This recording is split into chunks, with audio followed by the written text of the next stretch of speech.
طبعا الآن لو كان أمامنا ملحد سوف يصدم بهذه الدراسة، لن يستطيع أن ينكرها لأنها موجودة. جامعة هلسنكي موجودة والدراسة موجودة. نعم. وجدت أن هذا الملحد يقول عكس ما يبطن. ماذا فعلت؟ أحضرت بحدود 20 ملحد وأخضعتهم لتجربة بسيطة جدا. وضعت أجهزة من ديانات قياس. مختلفة أم النصرانية؟ ملحدين، لا ربما خلفياتهم، الخلفيات الدينية ربما تكون مختلفة ولكن أكيد. يشتركون في الإلحاد، عقيدة الإلحاد. تمام. أي إنكار وجود الخالق. نعم. عز وجل. وضعت أجهزة لتحسس الجلد، قياس درجة الحرارة، قياس الموجات التي يطلقها الدماغ، قياس نبضات القلب، ضغط الدم، غير ذلك مجموعة من الأجهزة تعطيك ماذا يحدث داخل الملحد عندما نقول اسم الله تعالى تحديدا. الله. تمام. عندما تصوره الكاميرات لا ترى أي شيء، ولكن الأجهزة تقول عكس ذلك. ترصده. نعم. طبعا. وجدت أن ذكر اسم الله عندما يتم أمام هذا الملحد يتوهج في دماغه مركز الخوف.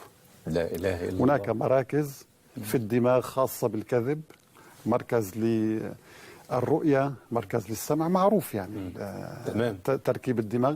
هناك مركز للخوف، عندما يخاف الإنسان ينشط، يتدفق الدم بسرعة. لا إله إلا الله. وهذا ترصده أجهزة المسح بالرنين المغناطيسي. حينما يسمعون كلمة الله ينشط مركز الخوف في الدماغ. ينشط مركز الخوف، وبالتالي فإن هذا الملحد يخاف. قالت بالحرف الواحد إن الملحد أو الملحدين يقولون عكس ما يبطنون في نفاق داخلهم أيضا. نعم.